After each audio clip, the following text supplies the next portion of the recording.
किसी त्रिभुज में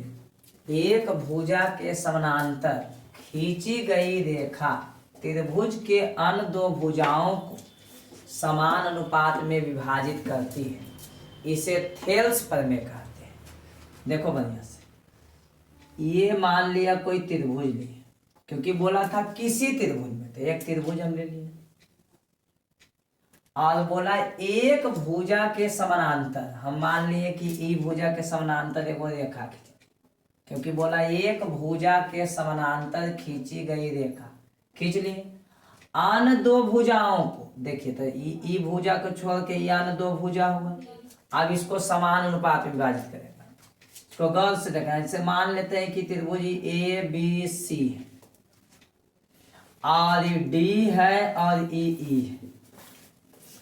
तो बीसी भुजा के समानांतर हम लोग क्या खींच लिए हैं, डी। बीसी भुजा के समानांतर डी खींच लिए, और अन्य दो भुजा बचा ए बी और ए सी, इसको जो इसका जो अनुपात होना चाहिए वो बराबर होना चाहिए, क्योंकि बोला अन्य दो भुजाओं को समान अनुपात, अनुपात मतलब बटा में विभाजित करती है, माने बांटती है। अर्थात ऐसा हो जाएगा कि ये सिद्ध करना हो जाएगा कि अनुपात में विभाजित करती है, माने ए डी बटा डी बी बराबर ए ई बटा ई सी। यही थेल्स साहब को कहना था कि किसी त्रिभुज में एक भुजा के समानांतर खींची गई रेखा त्रिभुज के अन्य दो भुजाओं को समान अनुपात में विभाजित करती है। कहने का मतलब है कि अगर ये 3 है, आई 6 है, तो ये 3/6 है, 3/6, तो इधर भी जो है 3/6 ही होना चाहिए, बटा में बराबर होना चाहिए, अनुपात बराबर होना चाहिए। ठीक है, तो इसमें दिया हुआ है कि कोई त्रिभुज है जिसमें ये समानांतर दिया हुआ है,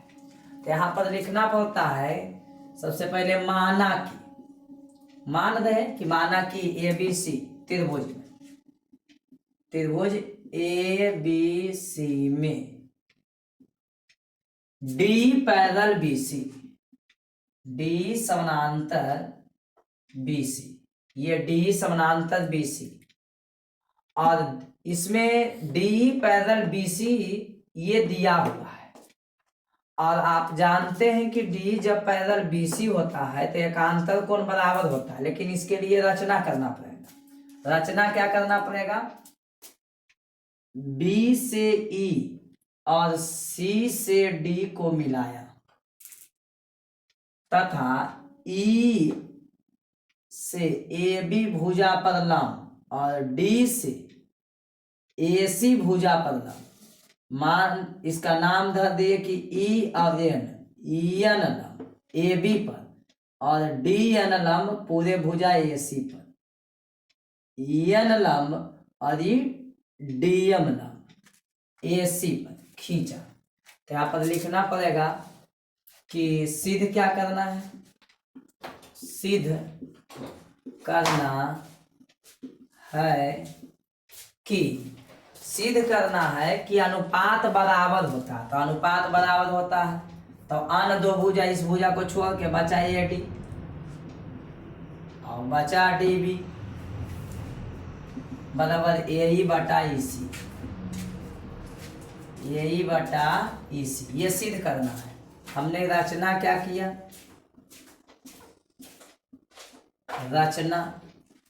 रचना किए कि बी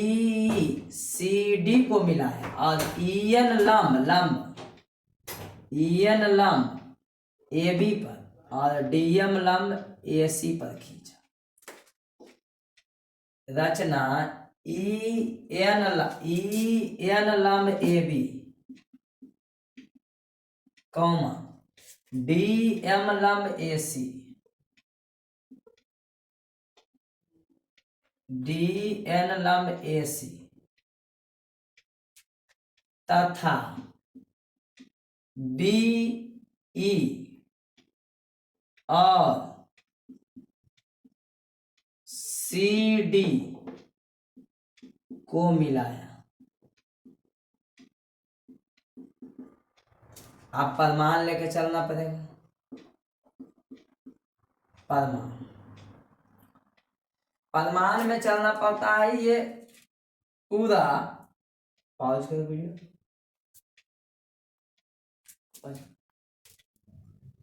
यहाँ पर इसको हम मिटा देते हैं और उसके बाद समझना है।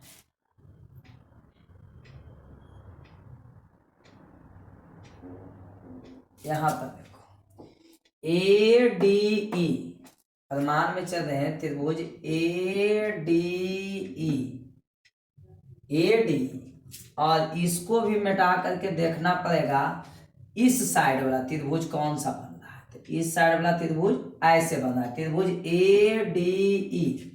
त्रिभुज ADE तथा त्रिभुज BDC में, त्रिभुज BDC में एरिया ऑफ त्रिभुज ADE बटा लेना है, क्योंकि यहाँ पर अनुपात में हमको सिद्ध करना है, इसका मतलब हमको बटा लेना पड़ेगा। एरिया ऑफ त्रिभुज ADE और बटे एरिया ऑफ त्रिभुज BDC और त्रिभुज का क्षेत्रफल होता है 1/2 और आधार गुने ऊंचाई, बेस गुने हाइट, अर्थात 1/2 और आधार कौन जिस पर लंब डालता है। अब हम क्या किए थे कि EN से लंब डाले थे AB पर, इसका मतलब पूरे भुजा के लिए लंब काम करेगा EN। तो यहाँ पर आधार के लिए इस भुजा पर लंब डलाया तो आधार ई पूरा, लेकिन इसके लिए बचा इतना ही, इसका मतलब इस त्रिभुज के लिए आधार AD हो जाएगा और ऊंचाई तो EN रह जाएगा, लंब माने ऊंचाई। फिर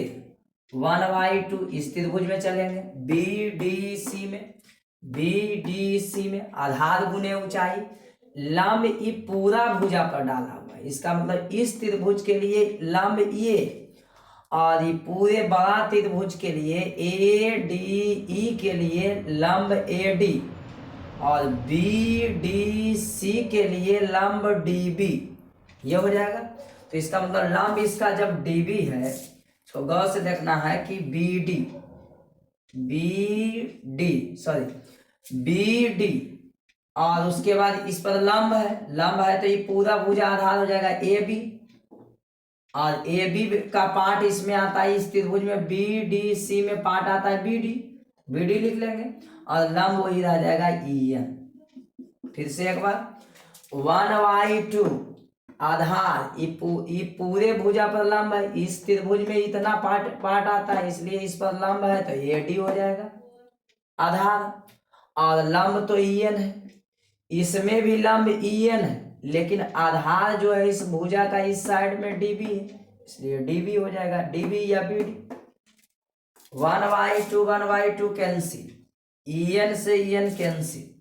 इसको कर देंगे इक्वेशन नंबर फर्स्ट। अब चलेंगे अब यही बड़ा त्रिभुज चले ऊपर ADE, अब त्रिभुज ADE तथा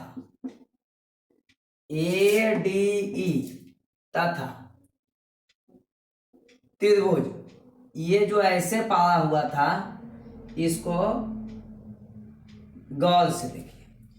ADE, अब ले लेंगे ये साइड वाला, ये साइड तो हो जाएगा ECD, त्रिभुज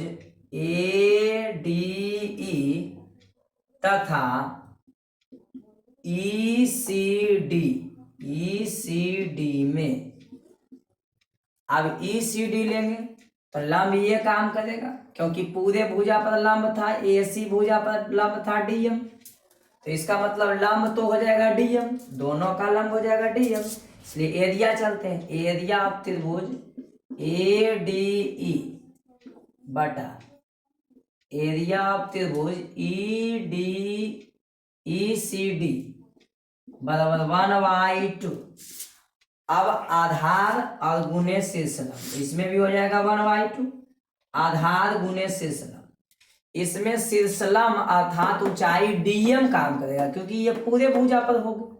तो डीएम ऊंचाई के जगह दोनों जगह डीएम हो जाएगा, दोनों की ऊंचाई। लेकिन आधार इस त्रिभुज में चलेंगे तो इतना पार्ट आता है जिस पर लंब है, इसका मतलब आधार ए, और इस त्रिभुज में चलेंगे तो केवल और केवल इस पार्ट का ही बोध होगा, क्योंकि पूरे पर लंब है, इसका मतलब इस पर भी लंब है, इसका मतलब EC, और ये कैंसिल ये कैंसिल। और 9th में थ्योरम था कि समानांतर रेखाओं के मध्य बने दो त्रिभुजों का क्षेत्रफल आपस में बराबर होता है। यहां पर लिखना पड़ेगा चूक है, देखो इस त्रिभुज और इस त्रिभुज का क्षेत्रफल बराबर होता है, तो लिखना पड़ेगा त्रिभुज BDC, त्रिभुज BDC तथा त्रिभुज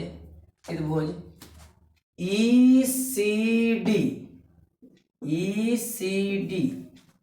दोनों समानांतर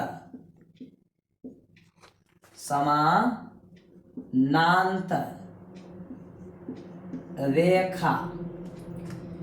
DE और BC, समानांतर रेखा DE और BC के बीच में बना है, बीच में बना है। फिर से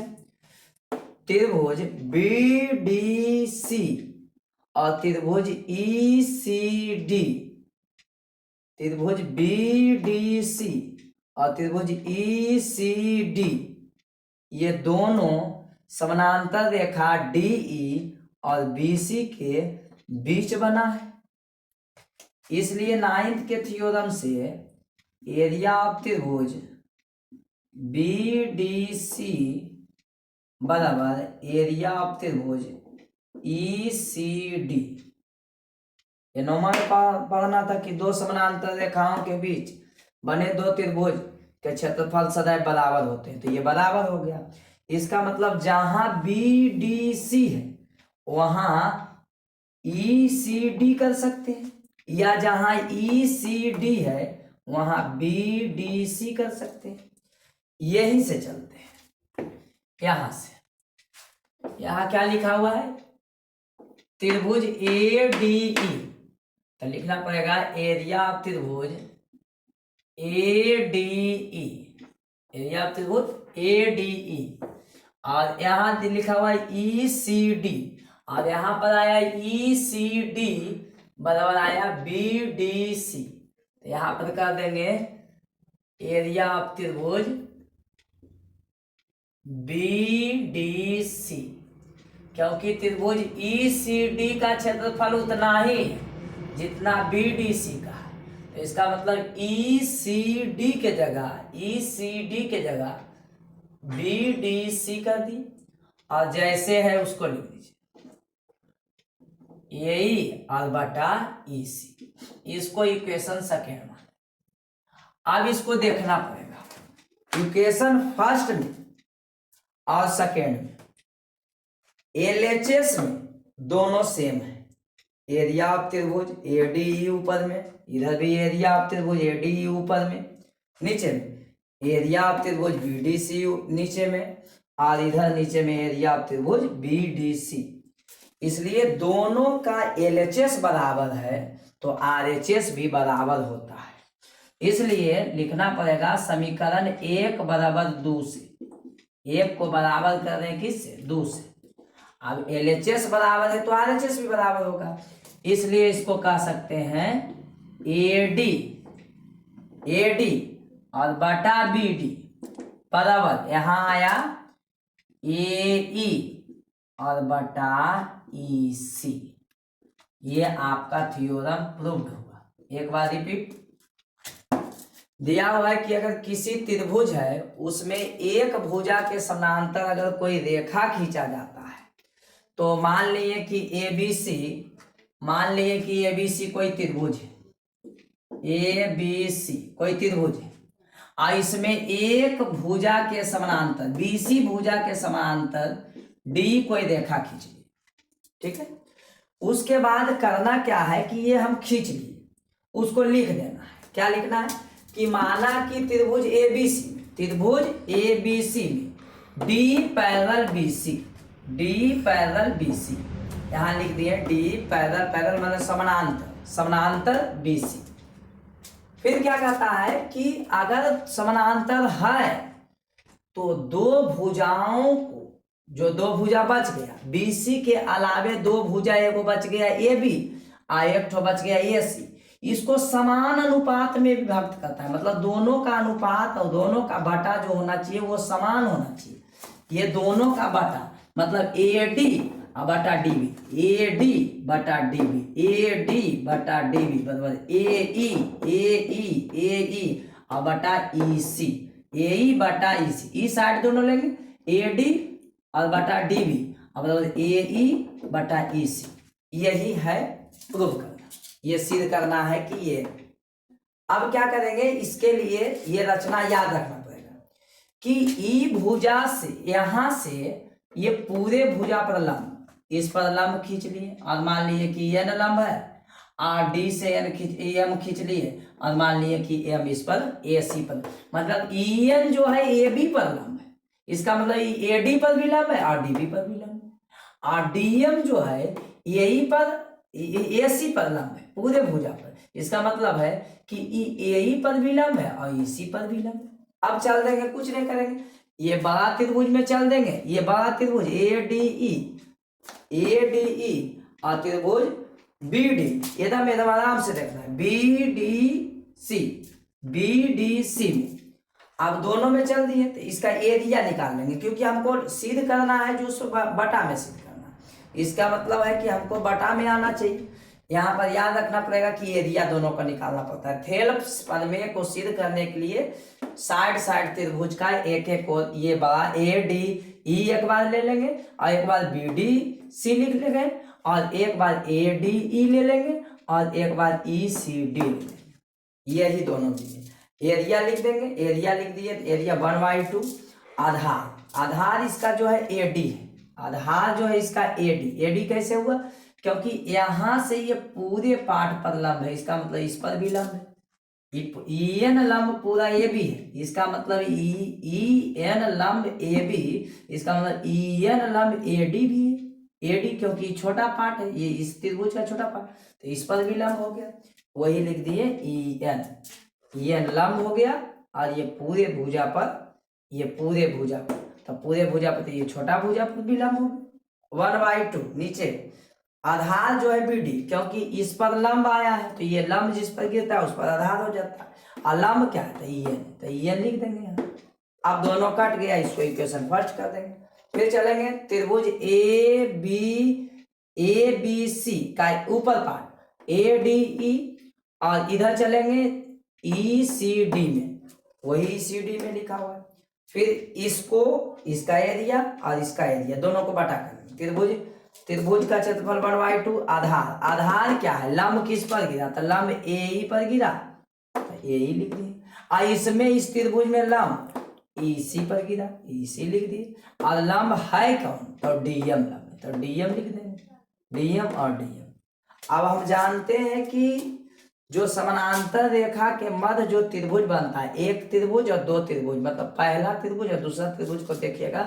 तो ये 9th में थ्योरम था कि दोनों का क्षेत्रफल बराबर होता है, क्षेत्रफल प्रमेय। त्रिभुज BDC तथा त्रिभुज ECD दोनों समानांतर रेखा D और BC, DE और BC के मध्य बना है या बीच में बना है, तो एरिया दोनों का बराबर होगा। जब एरिया बराबर होगा तो ECD के जगह हम कर दिए BDC, तो EDC के जगह BDC, ECD के जगह BDC कर दिए, अब बराबर हो गया। जब LHS, अब समीकरण इसको 2 मान लिए, और समीकरण 1 का LHS और समीकरण 2 का LHS आपस में इक्वल है, क्योंकि ऊपर में ADE है नीचे में BDC है, ऊपर में ADE है नीचे में BDC, दोनों इक्वल है, इसका RHS भी इक्वल होगा। तो RHS मतलब इसका RHS AD बटा BD और इसका AE बटा EC दोनों सत्यापित।